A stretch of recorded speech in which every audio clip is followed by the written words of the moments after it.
On in uniform. Good Oh yeah. afternoon, good morning, good afternoon, good evening to everyone who's joining us. Thank you for coming back to this next installment of 20 Minutes for Israel from Israel.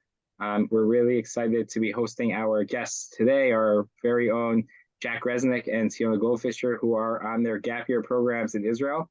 I do see we do have a Chayalet, excuse me, um, who is joining us. It's great to see you, Elian Daron. And maybe if you're available, we'd love to profile you here as well to hear a little bit what's going on from your perspective. But thank you for your service and for being with us. Jack and Tziyona, tell us a little bit what what your experience has been over the last now 2 weeks plus. Jack, you can go first. Mine's pretty long. Should I just start talking? Yeah. Sure. Okay. Basically, that Saturday morning, I was woken up by azakot sirens. We all ran to the bomb shelters. It was on and off for around an hour. Like in the middle, I went back to sleep, and then it, went off again. I'm like, okay, here we go, back to the bomb shelter. And then it was 7:30, and so we all got dressed, went to the Beit Midrash. They told us that stand in the back of the Beit Midrash if there's a siren, because there's 2 floors there, and it's safer. So we did Simchat Torah there, danced with the Torah, and they didn't really tell us much. They wanted us to keep on dancing. We were told that there were chadirot, like a chashash of chadirot, like a suspicion that there were infiltrations in the area.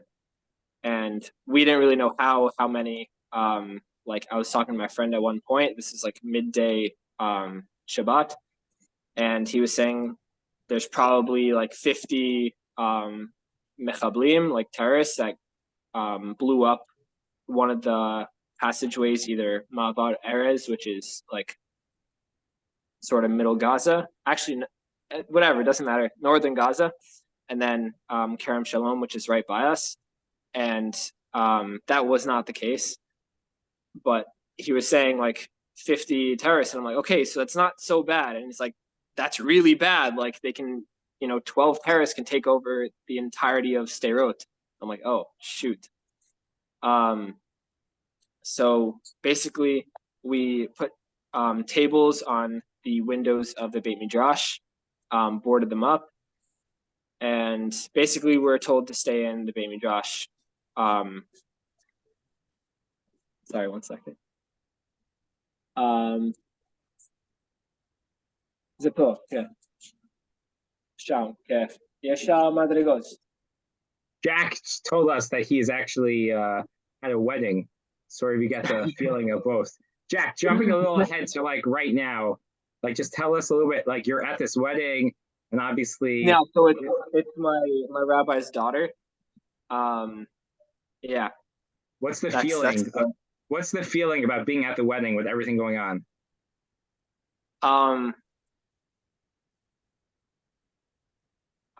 Happy. I don't know. Like you have to live life as normal if you can.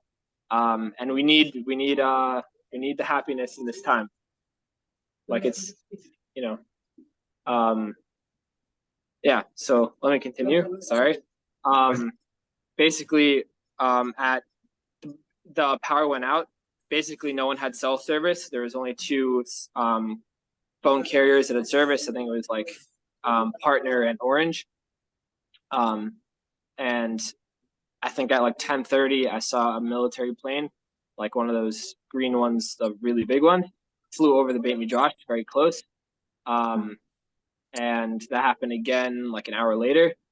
And there turns out they're bringing all the wounded people to my yeshuv, because it was the safest in the area. We had the most people with guns, and it was pretty far away. The army got there like at some point around like noon.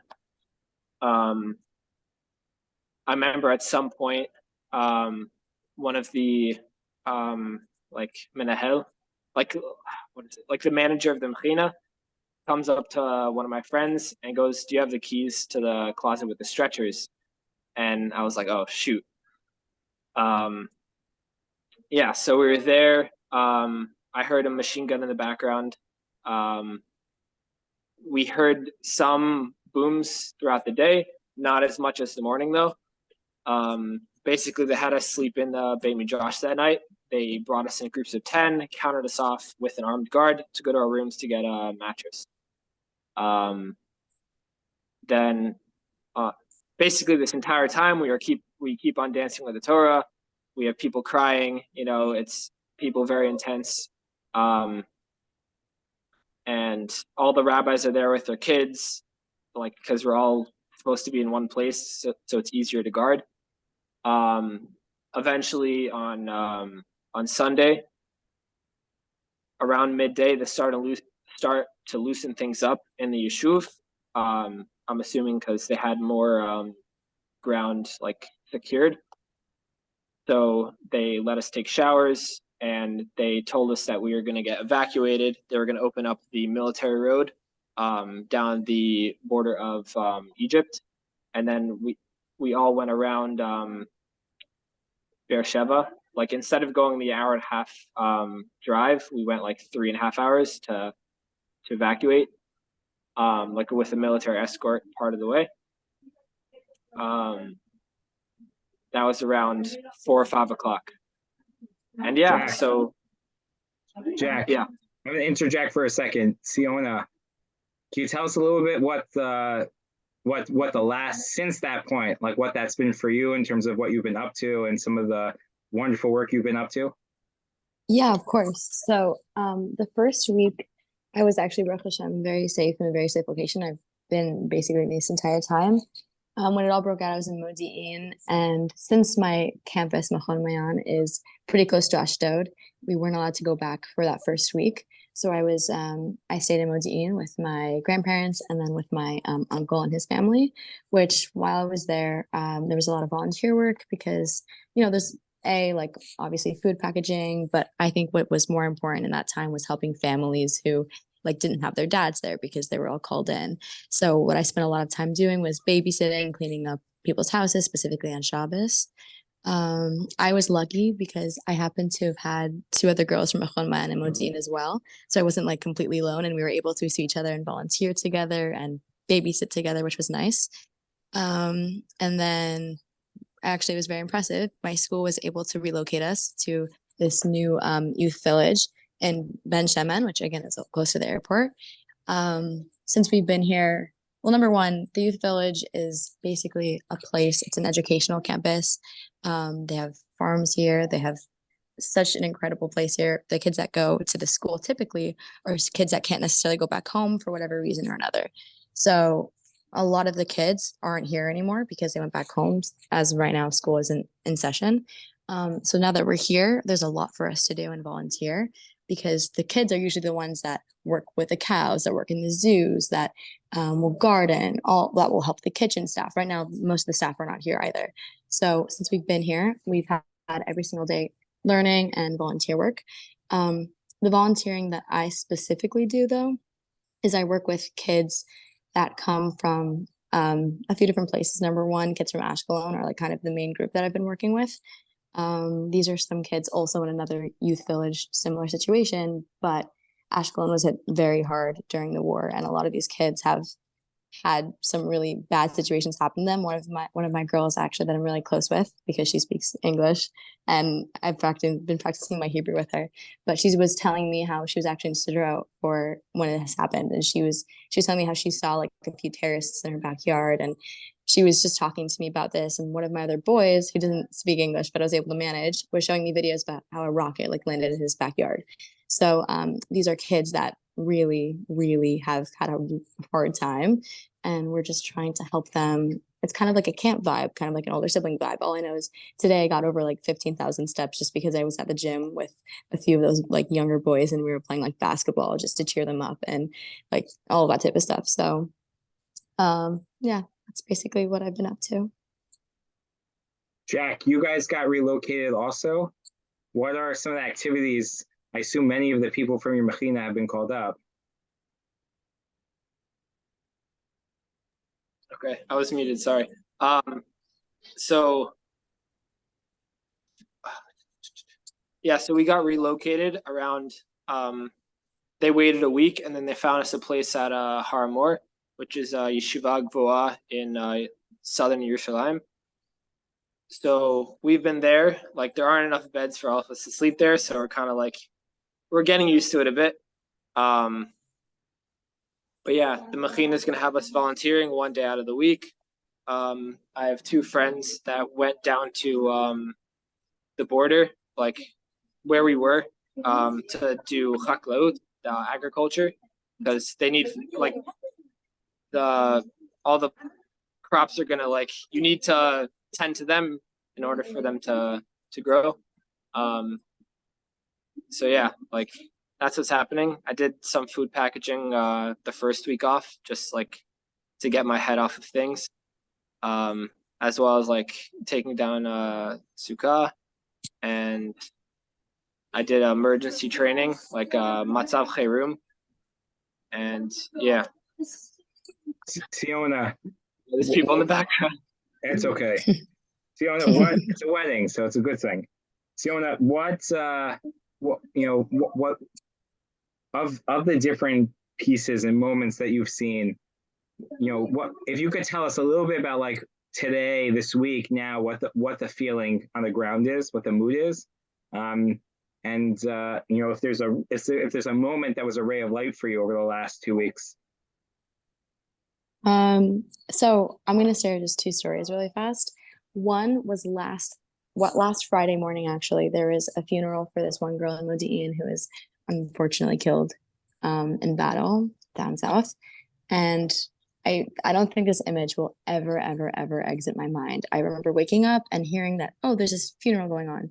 And what everyone's doing is everyone's lining the streets with Israeli flags when the procession goes and the family goes down in their cars. And I remember getting really excited. I like changed as fast as I could. I didn't even have coffee, even though I was babysitting. I was like, wow, I'm being risky. And we took all the Israeli flags we had. And when I say I think there was probably over 200 people lining the streets, I'm not kidding. It was approximately maybe a few blocks, and you couldn't see the street. All you could see were just people with Israeli flags, and I could still see the family driving down as they were going to the like official funeral part, and like they were crying, but just you could tell that obviously it was tears of extreme sadness, but in that moment you could feel the unity and you could feel that the entire everybody was with you, and a lot of people that were there weren't even necessarily from Modi'in.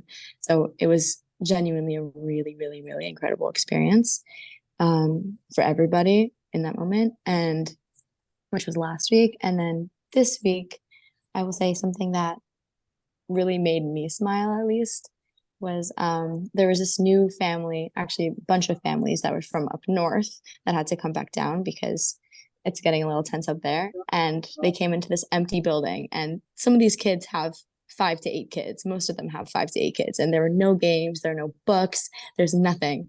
And one of the moms called Scott, who like runs the Mitten Place, and she was like, hey, like, is there any way we can get any materials? I remember sitting there as we were with the kids, and I see this man walking with 3 carts full to the brim of books for all ages, games literally for all ages. It was one of those moments where it happened in less than 30 minutes. And you can imagine, like, they don't just have that on them here. That's not really how it works. And there's already a lot of families here. They had to collect that somehow. And even then, like, that was just, after that happened, everyone was just in awe. And that's all we could talk about for a little bit. So I would say that story as well. Thank you. As we sort of move to wrap up, I'm going to ask both of you, first Tziyona and then Jack. Here we are in America. Obviously, our thoughts, our tefillot, so much of our actions, so much what we think about during the day is what's going on in Israel. What do we need to know? What should we keep in mind from what you're seeing? Number one, I think that it's important for people to understand that it's not just an Israel problem, it's a Jewish problem. If you are a Jew, then you are affected by this. A lot of people are like, okay, well, only Israelis are being affected. Like, in one extent, yes, but safety isn't necessarily just of the physical. And this is a really, really, really huge problem, and this is just something so immense. So number one is that the entire Jewish nation should really be getting together and be growing stronger, which is happening in Israel. We were practically on the brink of a civil war, and now we're as united as ever. So that's number one. But also number two is reach out to the people in Israel that maybe you haven't even spoken to in years. Reach out to people. This is a time of reconnection. This is a time of small actions end up being massive effects. Like, I remember this one girl I literally haven't talked to since middle school reached out to me, and she was like, hey, I happen to know based on one of my friends' posts that you're in Israel. I just wanted to like make sure you're okay. And I can't describe that effect that it really has on each of us. So don't undermine those small moments. Thank you. Thank you. Jack. Okay. The thing I'm gonna say is probably not as like cheerful, but it's gonna get worse before it's gonna get better. Like, in order for us to put a stop to Hamas, Israel is gonna, have to go in there, and anti-Semitism is gonna go up and all around the world. The things that Israel's probably gonna have to do. So I would say just stay safe, honestly. Yeah.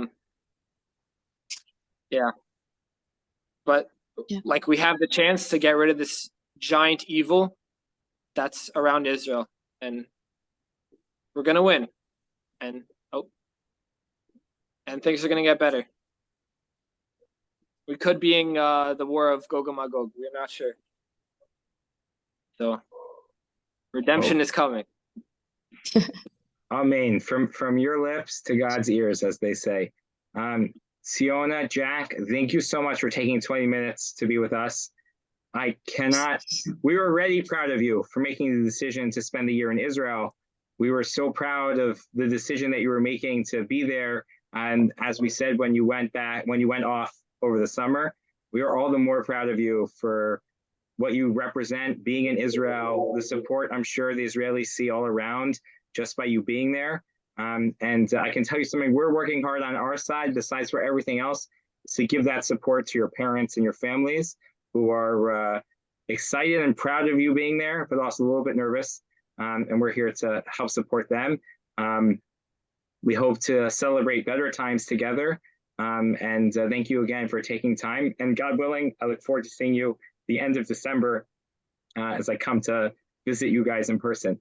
With that, we will call a wrap to this 20 minutes for Israel from Israel. I invite everyone to join us back tomorrow as we have Yafa Eisenberg, who will be sharing with us a little bit what it's like to be at the home front with children and grandchildren at home, as husbands and children and sons and daughters are off in the army, and get some perspective on what that's like. Again, tomorrow at 12:30. Thank you all and have a great day. Thank you so much. Bye, guys.